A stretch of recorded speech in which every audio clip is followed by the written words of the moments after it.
भारतीय जनता पक्षाला जवळपास 11 नगरसेवक लागतात सत्ता स्थापन करायसाठी. आम्हाला 4च नगरसेवक लागतात. मला वाटतं की सहज आहे. त्याची जुळवाजुळव जवळपास आमची पूर्ण झालेली आहे.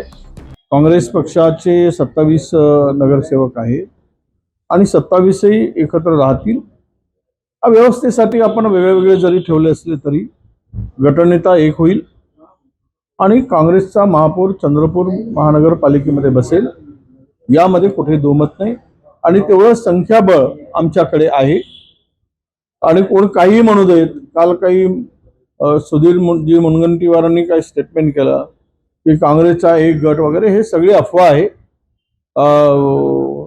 आणि ते मतदारामध्ये संभ्रम निर्माण करणारी गोष्ट आहे.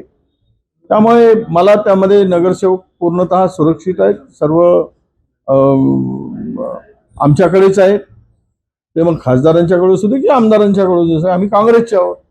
आम्ही एकत्र येऊ, गटनेता तयार करताना एकत्र येऊ आणि सत्ता स्थापन करतानाही आम्ही एकत्रच राहणार आहोत. काँग्रेस म्हणून आम्हाला आमच्या महानगरपालिकेवर सत्ता प्रस्थापित करणं, यासाठी लागणारं संख्याबळ 3 अपक्ष जे काही आहेत आमच्याबरोबर आघाडीमध्ये होते, आम्ही ज्यावेळेस अलायन्स केलं होतं शेकापचे, ते सुद्धा आमच्या सोबत आहेत. आणि वर सत्ता स्थापन करण्यासाठी लागणारी जे काही संख्या लागते त्याची व्यवस्था झालेली आहे. वेगवेगळे राहत असल्यामुळे कुठेतरी शंका अनेकांनी उपस्थित केला. नाही, शंका उपस्थित कोणाला काय करायचं ते करू देत.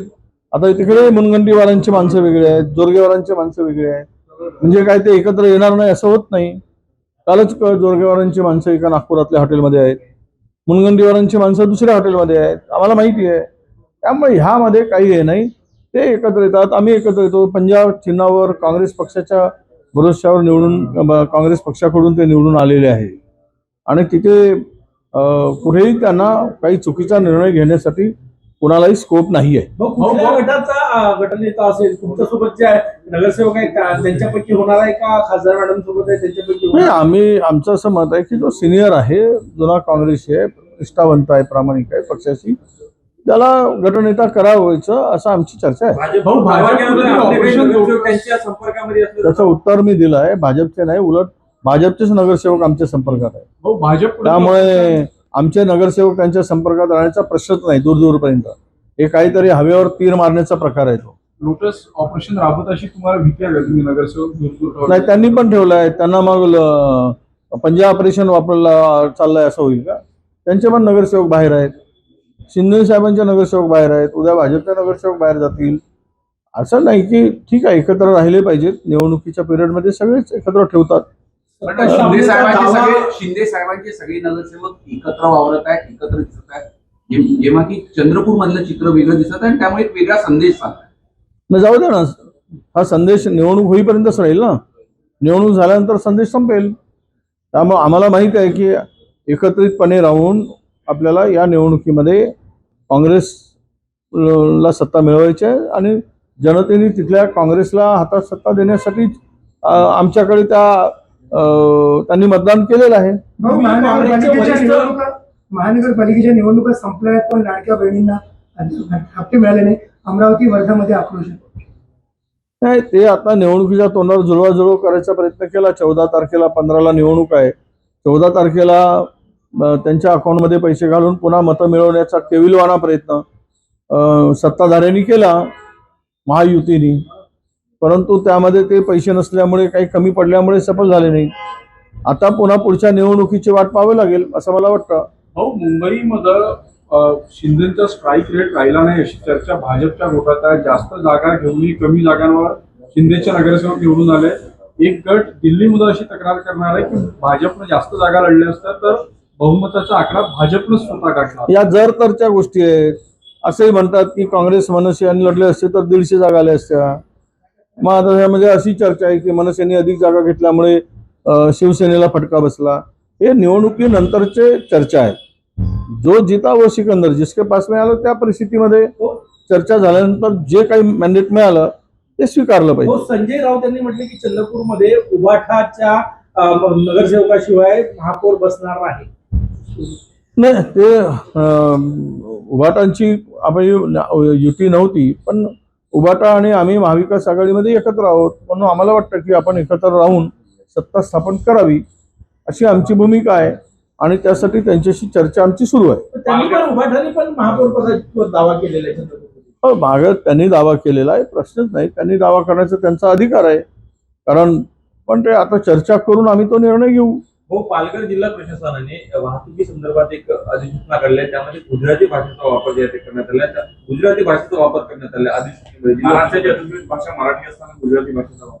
नाही, ठीक आहे ना, चांगले आहे की पालघरमध्ये गुजराती भाषेमध्ये अधिसूचना काढत असतील तर त्याची सुरुवात सीमेवरून सुरतवरून पालघर जवळ आहे, हळूहळू ते मुंबईकडे येईल आणि महाराष्ट्राला गुजराती एक नवीन भाषा देण्याचा भारतीय जनता पक्षाचा प्रयत्न जो आहे त्यामध्ये ते सफल होतील असं म्हणायला हरकत नाही. त्यांची इच्छाच आहे की महाराष्ट्र हा गुजरातच्या इशाऱ्यावर चालावा, गुजरात भाषेवर चालावा अशी जर इच्छा असेल तर ती इच्छा पूर्ण होऊन जावी आणि त्यासाठी सुरुवात करून त्याचे रिॲक्शन काय येतात हे बघण्याचा कदाचित प्रयत्न असेल.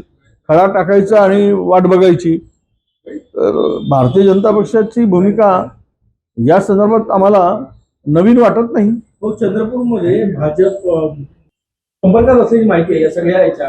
कोण संपर्कात असेल? भाजप भाजपही संपर्कात आहे, आम्ही संपर्कात आहोत. सत्ता स्थापनेसाठी प्रत्येकाला संपर्क करावाच लागतो, पण तिथे काही ठिकाणी आयडिओलॉजीचा पण विषय येतो. आम्ही वंचितवादींशी बोललो, मला नाही वाटत ते भारतीय जनता पक्षाच्या बरोबर जातील, कारण वंचितची चर्चा सुरू आहे. त्यांनी 2 अपक्ष आमचेच आहेत काँग्रेसकडून, काँग्रेसचेच बंडखोर होते, त्यामुळे ते आम्हाला लागतात, फार तर 4च लागतात. आणि भारतीय जनता पक्षाला जवळपास 11 नगरसेवक लागतात सत्ता स्थापन करायसाठी. आम्हाला 4च नगरसेवक लागतात. मला वाटतं की सहज आहे, सहज शक्य आहे ते, आणि त्याची जुळवाजुळव जवळपास आमची पूर्ण झालेली आहे. आमच्याकडे आज तरी 34 संख्याबळ आहे, त्यामुळे आम्हाला कशाची भीती वाटत नाही. हे सगळी जी काही बाहेर चालली आहे ती अफवा आहे, केवळ चर्चा आहे असं मी मानतो. मुंबईचा महापौर हा भाजपचाच होणार. शिंदे कितीही प्रेशर केलं तरीही त्या प्रेशरला बळी जाऊ नये आणि असे निर्देश वरून आलेले आहेत केंद्राला की मुंबईचा महापौर हा भाजपचाच होणार. आता संख्याबळ त्यांच्याकडे आहे, संख्याबळ भाजपकडे आहे, मोठा पक्ष तो आहे, नॅचरल आहे की तो त्यांच्यावर दावा करत असतील. आता शिंदे साहेबांचं काय मत आहे त्यावर त्यांचं ते ठरवतील, ते द्यायचं की नाही द्यायचं, बसायचं की नाही बसायचं. पण एक आहे की मुंबईचा महापौर भाजपचा होणं म्हणजेच व्हाया जी आता नोटिफिकेशन गुजरातच्या भाषेमध्ये गुजराती भाषेत निघालं पालघर जिल्ह्यात, तर उद्या त्याची सुरुवात व्हाया पालघर मुंबई शिरका होण्यासाठी दार मोकळे करून देणं आहे, दरवाजा उघडून देणं आहे आणि मुंबई कोणाच्या इशाऱ्यावर उद्या चालेल हे आता स्पष्ट होईल. मुंबईमध्ये बिहार भवन उभारलं जात आहे.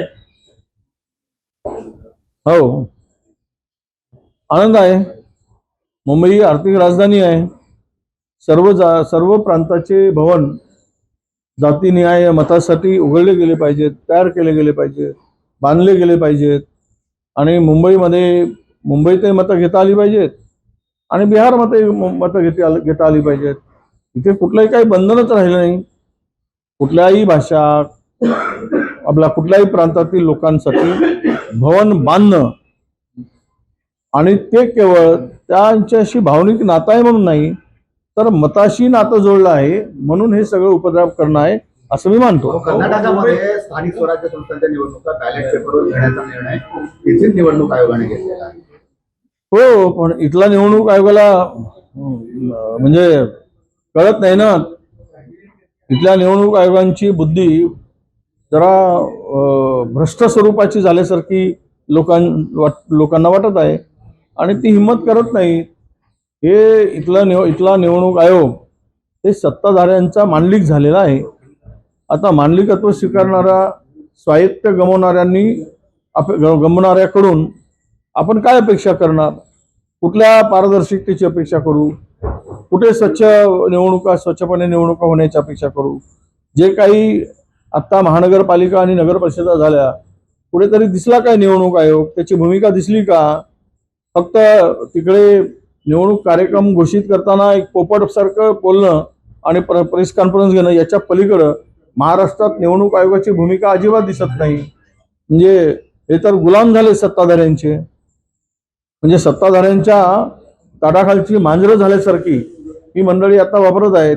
त्यामुळे उद्या लोकशाहीला अशा प्रवृत्तीमुळेच भविष्यात धोका निर्माण झाल्यास याला ही मंडळी जबाबदार राहील. दावोसमध्ये पहिल्याच दिवशी लाखो कोटी रुपयांचे करार महाराष्ट्र सरकारसोबत झालेला आहे. कशा अर्थानं तुम्ही या सगळ्या करारांकडे? नाही, आता डावोसमध्ये महाराष्ट्राचे करार सर्वाधिक झालेत की देशातील इतर राज्याचे झालेत? कुठल्या कंपन्यांनी केलेत? जर भारतातीलच कंपन्यांनी डावोसमध्ये जाऊन जर करार केला असेल अधिक, तर मग तो महाराष्ट्रातच करता आला असता. बाहेरची इन्व्हेस्टमेंट किती येते आहे याला महत्व आहे. बाहेरचे उद्योग जगातील किती येत आहेत महाराष्ट्रात त्याला महत्व आहे. महाराष्ट्रातलेच घेऊन जा गाठोडं बांधून आणि तिथे गाठोडं खोला आणि ते ओपन करून सांगा पुन्हा गाठोडं बांधून महाराष्ट्रात आणा, याला काय अर्थ आहे? त्यामुळं आम्ही त्यावर लक्ष ठेवून आहोत की ज्या वेळेस ही सगळी आकडेवारी बाहेर येईल तिथे कोण इन्व्हेस्टमेंट महाराष्ट्रात करतायत, भारतातील आहेत, महाराष्ट्रातील आहेत की परदेशातील आहेत, त्यानंतर खराच चेहरा पुढे येईल. मग पुढच्या 5 वर्षानंतर जेव्हा निवडणुका होतील तेव्हा विरोधकांना जे ते पळून लावू आणि पूर्ण मुंबई हिरवी करू असं MIMC मुंबईमधून निवडून आलेले नगरसेवकांनी वक्तव्य केलं. हे भारतीय जनता पक्षाने दिलेली स्क्रिप्ट आहे, ते वाचून दाखवलंय. त्यात काही फार नवीन आहे असं मला वाटत नाही. चंद्रपूरमध्ये सत्ता स्थापनेचे सर्व अधिकार तुम्हाला दिल्याची माहिती आहे. पक्ष हायकमांड करण्याचं काय आहे? तर प्रदेश पातळीवरून तुम्हाला सगळे सत्ता स्थापनेचे अधिकार देण्यात आलेले आहेत. कोण गटनेता असेल काय? नाही, असं काही नाही. आम्ही दोघेही मिळून ठरवू, खासदार आणि आमदार मिळून. मी नेता आहे, ते खासदार आहेत, आमच्या प्रतिभा. आम्ही दोघे बसू आणि गटनेताही ठरवू, महापौरही ठरवू, सर्व आम्ही ठरवून घेऊ. अमरावती अकोल्यामध्ये भाऊ काय अमरावती अकोल्यामध्ये काँग्रेसची काय रणनीती म्हणजे काय प्रयत्न आहे? नाही, अजून मी माहिती घेतली नाही, पण मला काही ते कानावरही आलेलं नाही. पण चालले आहे त्यांचं सत्ता स्थापनेच्या दृष्टीनं अकोल्यातही प्रयत्न चालले, इतर पक्षाशी बोलून, आणि अमरावतीमध्ये पण चाललेले आहेत. आपण मोठं मन दाखवून सातत्याने सांगताय की आम्ही दोघं मिळून करू, पण आपल्या सोबतचे सहकाऱ्यांकडनं असं एकही वक्तव्य किंवा असं येत नाही.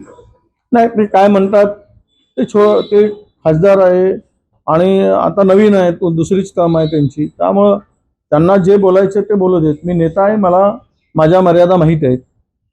आम्ही काँग्रेसची सत्ता स्थापन करायसाठी आम्हाला एकत्र सगळ्यांनी यावं लागतं. कोण काय बोलतं त्याच्याकडे आम्हाला बरीच लक्ष द्यायची गरज नाही, आणि कोण बोलताय म्हणून त्याला उत्तर देण्याची सुद्धा गरज नाही. माझी भूमिका नेता म्हणून सगळ्यांना घेऊन पक्ष कसं पुढे जाईल, पक्षाला मजबूती कशी मिळेल आणि पक्ष सत्तेत कसं येईल यासाठी माझे प्रयत्न असणार. तुमची बैठक कधी होईल आणि हा निर्णय कधी होईल? चंद्रपूर होईल, आज उद्यामध्ये होईल. गॅजेट अजून प्रकाशित झालेला नाही, आयुक्त नाही, त्यामुळे आज उद्यामध्ये ही शक्यता आहे. आज होईल, उद्या होईल आणि परवापर्यंत निर्णय होईल.